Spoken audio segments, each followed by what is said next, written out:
À Bamako, les premières pluies ont déjà provoqué des inondations dans plusieurs quartiers. En réponse, des jeunes et des associations se mobilisent à travers des actions concrètes pour prévenir les risques et limiter les dégâts. La 26e édition de la quinzaine de l'environnement s'ouvre à 100 sous le signe de l'engagement écologique. Cette lutte contre la pollution plastique et restauration des terres, deux thèmes majeurs au cœur des actions cette année. Nous ferons le point sur les enjeux et les attentes avec notre invitée, Mme Diallo Oumou Keïta, environnementaliste. La plateforme d'action des syndicats de l'administration générale annonce une grève de 72 heures à partir du 25 juin, reconductible à 120 heures. Un préavis a été officiellement déposé ce 10 juin. Mesdames et messieurs, bonsoir.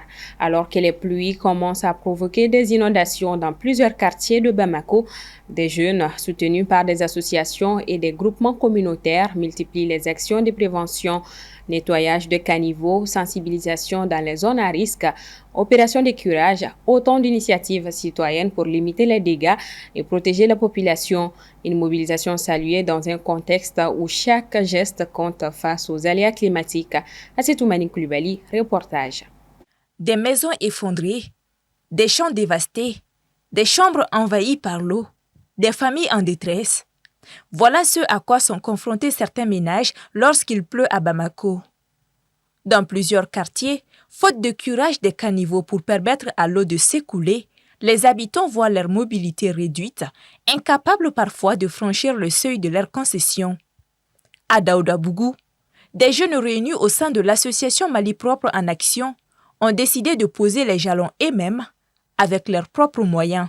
Bon salo an nana yi ka fɔ ko an balima caman ye tɔɲɔ sɔrɔ ka sababu kɛ inondation ye ji donna mɔgɔ caman kan ka mɔgɔ caman siso yɛlɛma donc an ko an ka siyana an ka sigi o ɲɔgɔnna wɛrɛ ka kɛ ɲina an bɛ se ka fɛɛrɛ jumɛn de kɛ walasa ka se ka wuli ka fara ɲɔgɔn kan o bɛ se ka kɛlɛ cogoya min na ka mɔgɔw sensibiliser an ka se ka an ka ɲamaw ni san nana ɲamaw kana bɔ san kɔrɔ o ye kelen filanan o ye jumɛn fana ye an ka bitɔnni ni fɛn ninnu an ka se k'u mara cogoya la u bɛ se ka utiliser cogoya min na mun tɛ filili ni fɛn ninnu ye walasa dɔ ka bɔ inondation na ani tiɲɛniba la samiya in na sanw na o na an bɛ bɔ sanji kɔrɔ walasa ka se ka ko jateminɛ ka dɔn an bɛ se ka baara jumɛn kɛ walasa ka se ka an ka baara ninnu sankɔrɔta k'u la améliorer. Des actions qui s'étendent bien au-delà de leur quartier. Ramassage de plastique, creusement de fossés, débouchage de caniveaux, pour ne citer que celle-là. Voici quelques-unes des initiatives visibles. Mais bon, souffle, sur une heure, 2 heures, mais bon, nyama bi dingé en kono, ba bebo, bi yoro jeni, bi yoro fenge, ba be nettoyer, ya no caché. Kuno say na ndo na be kono, no te samina so yere kele me fambe fe. Kan do na fambe la ka be yere kata jiwo fe kata. Ya da aka nyawa aka tinyede. Pour le moment andala o caniveau de canalisation ting amana sira gulan cogo cogo ni san nana ji b'a bɛɛ lajɛlen tiɲɛ o degun de bɛ a permettre ji tɛ se ka fara ɲɔgɔn kan fan kelen fɛ o de bɛ ka tiɲɛni lase yɔrɔ caman ma n'o ye so bin ni fɛn ninnu ye. On se mobilise ici pour la famille, tout le monde sort, voilà, pour mettre un peu de cailloux et des bancos. Et ensuite il y a une organisation aussi qu'on est en train de s'organiser au niveau du quartier avec les jeunes du quartier. Chez nous, quand même, on a besoin vraiment d'un collecteur, voilà, pour essayer maintenant que l'eau puisse aller très facilement. D'autres ont fait le choix de sensibiliser les populations à mieux préserver leur environnement dans l'objectif de limiter les dégâts causés par les inondations. C'est notamment le cas de l'association de lutte contre la pauvreté et la protection de l'environnement.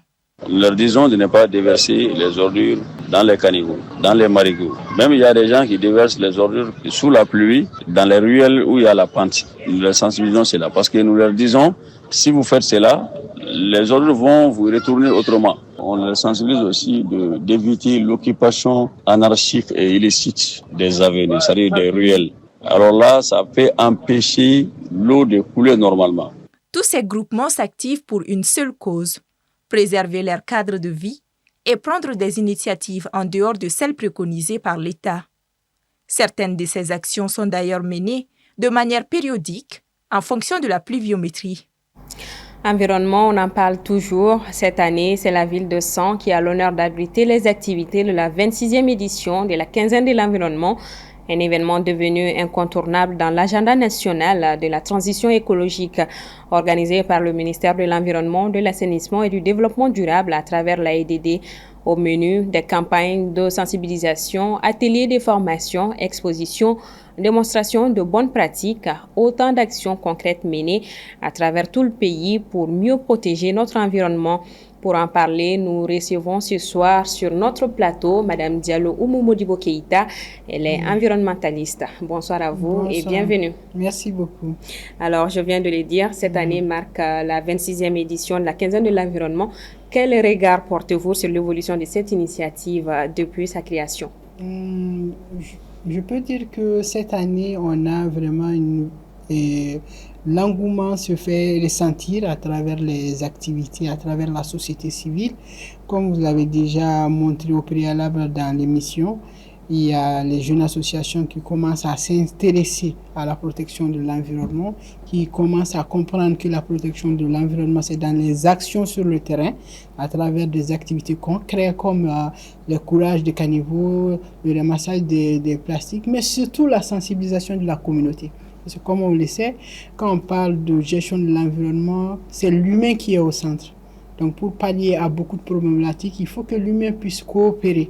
Donc à travers un changement de comportement général, et même si on n'arrive pas à tout régler, mais quand même l'essentiel c'est les faits. Cela rentre dans le cadre du rôle des citoyens. Effectivement. Quand on prend la quinzaine de l'environnement, c'est une idée géniale parce que comme on l'a dit, la quinzaine de l'environnement c'est entre le 5 et le 17.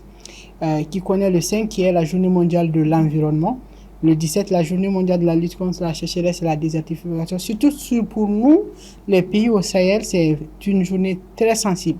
Donc, si l'AIDD prend ces 15 jours et demande à la société civile, à tous les acteurs qui évoluent dans le secteur de l'environnement, que ce soit privé, que ce soit étatique, de faire des activités en marge de ces 2 jours, mais pendant cette quinzaine. Je pense que c'est vraiment important pour nous qui sommes des acteurs de la société civile d'impacter, de briller, de sensibiliser et de poser des actes en marge de cette journée. Justement, pour le 5 juin, le thème retenu est mettre fin à la pollution plastique mondiale. Alors qu'on sait qu'au Mali, il y a eu une loi qui a interdit l'importation et la commercialisation des sachets plastiques. Qu'est-ce qui n'a pas marché entre-temps? Parce que comme on a dit, le Mali, c'est pas pour dénigrer, mais on est toujours premier quand il s'agit de ratifier les décrets. Mais le problème, c'est l'opérationnalisation de ces décrets-là.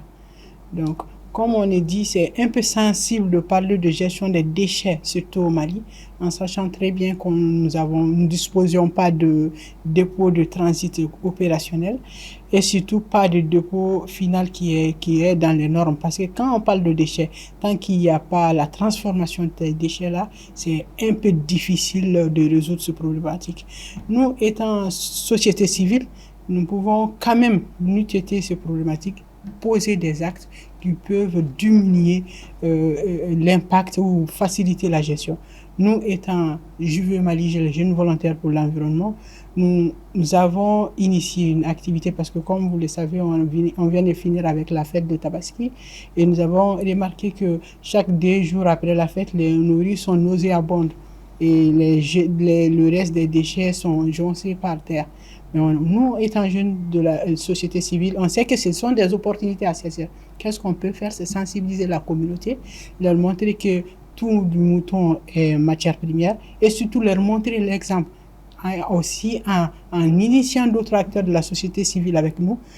Cette année, nous étions à notre 4e édition et on était à peu près 25 associations et ONG qui évoluent dans le cadre de la gestion de l'environnement qui étaient avec nous. On est toujours en pleine activité, mais on s'est aussi fixé sur la quinzaine du 5 au 17. Donc chaque jour, ce sont des messages de sensibilisation. Chaque jour, c'est vraiment sortir pour appuyer d'autres initiateurs qui sont sur le terrain, mais surtout montrer l'exemple. Pendant la fête de Tabaski, on a mis des points de collecte. Seulement dans la capitale ou bien un peu partout? Vu, comme je l'ai dit, chacun évolue avec ses moyens. Nous voulons vraiment être partout à Bamako, mais pour le moment, avec nos moyens, avec les associations qui se sont affiliées à l'initiative, on est 25 associations pour porter cette initiative.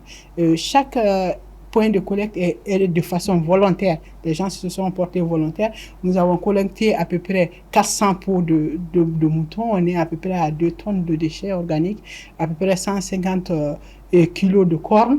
Mais aussi, ce n'est pas simplement le fait de ramasser ou de collecter, mais aussi il y a l'économie circulaire derrière, parce qu'on va transformer ces déchets-là, on va mettre de l'emploi local, mais surtout, ça serait des déchets en moins sur nos dépotoirs finaux. Donc, ce sont des idées, des initiatives qu'il faut porter. Et cette année, je peux garantir, ça me fait 10 ans de quinzaine de l'environnement. Cette année, l'engouement est assez fort. Chaque jour, il y a des activités. Chaque jour, il y a des acteurs qui font de leur mieux.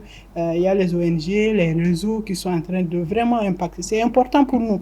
Étant acteur de la société civile, c'est à nous d'interpeller l'État si ça ne va pas. Et donc, le 17 juin sera consacré à la lutte contre la désertification. En tant qu'experte, comment expliquez-vous l'accélération de la dégradation des terres au Mali? Je pense que ça, c'est de façon générale. Parce que quand on parle de dégradation des terres, c'est surtout lié à la déforestation, c'est lié à l'agriculture intensive. Il y a beaucoup d'intrants qui rentrent en jeu. Mais généralement, quand on parle de cette journée, c'est essayer, vu que nous sommes au Sahel, il y a le grand désert qui s'avance, c'est essayer de mettre des initiatives dans cette marge-là pour essayer de faire la réforestation, mais surtout donner des initiatives qui vont nous permettre de restaurer nos terres déjà dégradées. Un changement de comportement. Voilà, à travers l'agroécologie par exemple, qui est un bon frein à l'avancée mais surtout à la restauration des terres, parce qu'elle est basée sur des normes qui touchent à peu près 15 ODD sur les 17. Alors, un dernier mot pour la population. Oui, le dernier mot que je peux dire à la population, c'est qu'ils sont sur la bonne voie.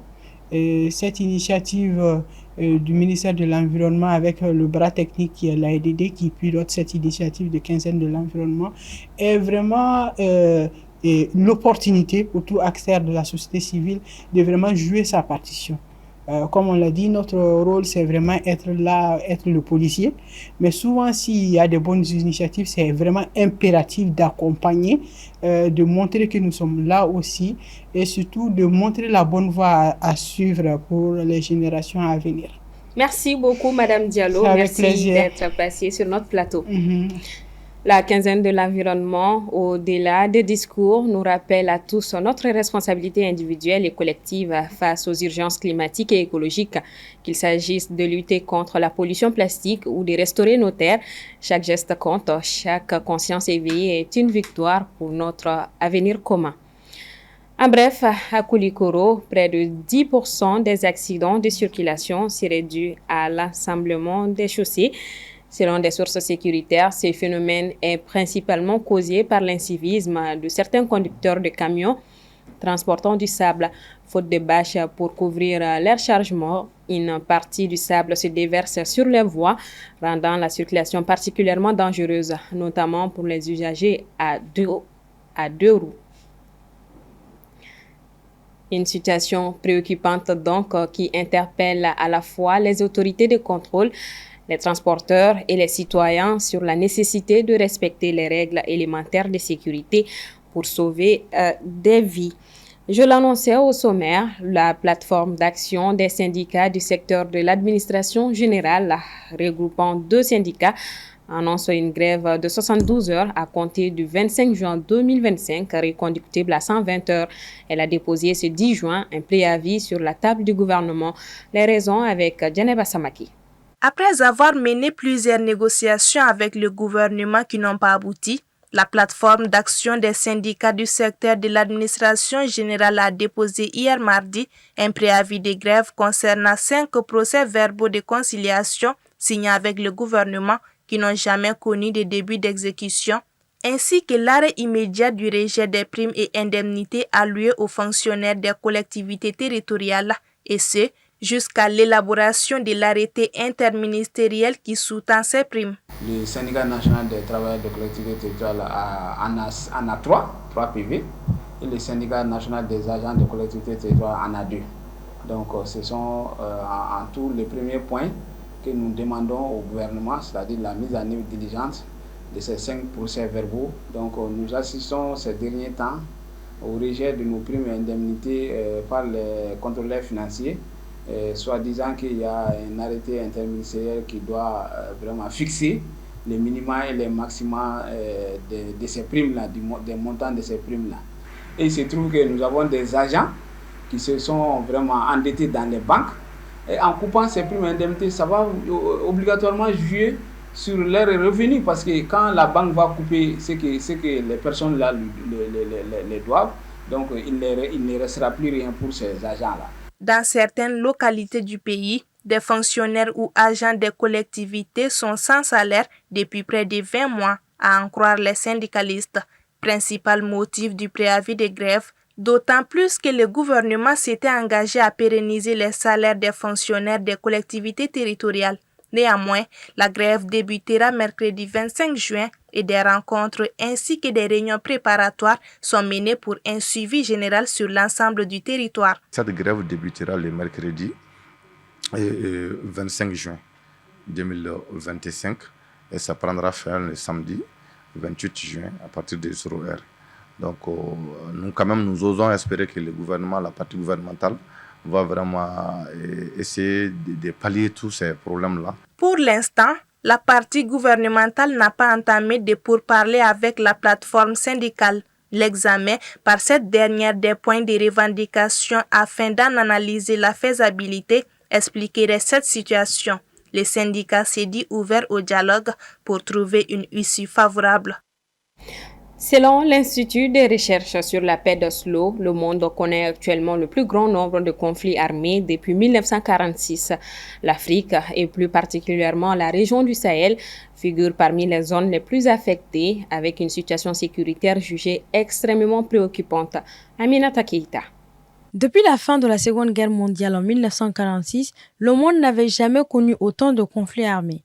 C'est ce qui ressort de l'étude menée par l'Institut de recherche sur la paix d'Oslo, publiée ce mercredi 11 juin, qui analyse les tendances des conflits entre 1946 et 2024. Selon cette étude, 61 conflits ont été enregistrés dans le monde en 2024 et répartis dans 36 pays, alors qu'en 2023, ces chiffres étaient respectivement de 59 et 34. L'année 2024 est ainsi la quatrième plus sanglante depuis la fin de la guerre froide en 1989. Le rapport souligne que l'Afrique est le continent le plus affecté avec 28 conflits étatiques impliquant au moins un État. Sur le continent, des conflits armés sévissent un peu partout. En République démocratique du Congo, le M23 sème la terreur avec un présumé soutien du Rwanda. Au Soudan, l'armée régulière affronte des paramilitaires dans une guerre interminable. Le conflit entre l'Éthiopie et le Tigré perdure. En Centrafrique, une rébellion armée fait rage, entre autres. Le Sahel est la région la plus touchée, plongée dans une crise sécuritaire depuis 2012, exacerbée par des attaques répétées, des enlèvements et des pillages perpétrés par des groupes armés non identifiés. Au Mali, au Niger et au Burkina Faso, la zone dite des 3 frontières est la plus affectée. D'autres pays d'Afrique de l'Ouest jusque-là épargnés voient la situation se dégrader depuis quelques mois. Le Togo, la Mauritanie, le Sénégal sont désormais touchés, tout comme le Nigeria, qui connaît depuis plusieurs semaines une série d'attaques successives causant de nombreuses pertes en vies humaines et des blessés. Dans le pays, une nouvelle flambée de violence a fait au moins 20 morts et plusieurs blessés entre lundi et mardi dans l'état du Plateau, suite à des affrontements meurtriers qui ont également provoqué l'incendie d'une centaine de maisons. Ce type d'attaque faisant des dizaines de victimes n'est pas nouveau dans cette région. En avril 2025, une série de massacres non élucidés avait fait plus de 150 morts dans les États du Plateau et de Benue. En décembre 2023, un massacre avait déjà causé près de 200 morts, l'un des plus meurtriers de ces dernières années, au Nigeria. Tous ces conflits armés témoignent de l'aggravation de la situation sécuritaire en Afrique et plus globalement dans le monde. Voilà qui referme ce 1945. Merci de votre constante fidélité. Bonsoir à tous. Le rendez-vous est pris pour demain, même heure, même plateau.